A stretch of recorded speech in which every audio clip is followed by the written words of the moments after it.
Hiya Rich, really good session of the day. Great to see the progression you're making now through the lessons. As you're suggesting, on the way down, when you get that sensation how those arms are folding over, rotating and squaring up the club face, certainly an exaggeration to what you were before.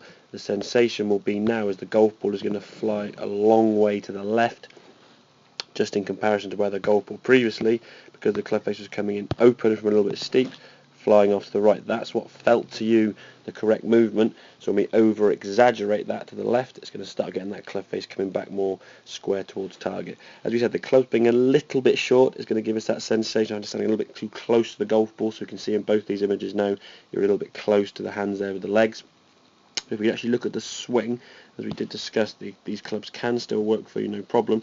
On the left hand side now, takeaway looking much better. We can see the shaft, so this is the club head, and the spine angle much more in line, and that's on both of these swings here now. Much better position at the top of the backswing, which is the transition now into the downswing. As you come back outside the line. You see the club face now still quite wide open. As you hit the golf ball here now, the frame just after hitting area, we can see the club face now is actually sort of pointing in this direction off to the right of target. Now if we compare that to the movement now on the right hand side, again the same good backswing, club looking very good on the takeaway, nicely out in front of your hands, top of the backswing is good. As you came down now with that sensation, sort of rolling the arms over and really sort of closing the club face, as we come into the golf ball now, the club face we can see is square, and if we've got a similar position now post impact, we can see the club face now is actually aiming more towards the left. A sign now you've actually squared the club face up, and as a result of that you can track the golf ball now.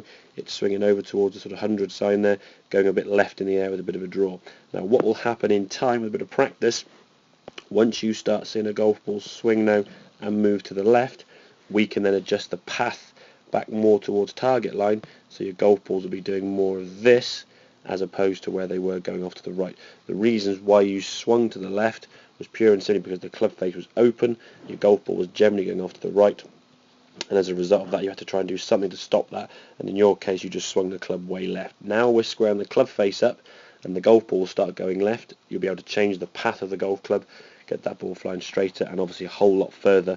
As you saw, those golf balls was flying well over 100 yards with very little effort in the swing, in comparison to previously when the ball was sort of going high right, probably going in the region of sort of 70 or 80 yards. So work on that transition down with the club face, get that club face squaring up and feel like it's closing to go way left, and then with a bit of practice we can then get that path going more towards target, that golf ball flowing a lot further and a lot straighter. So hope that all makes sense, Rich. Any problems, give me a shout and I'll see you soon.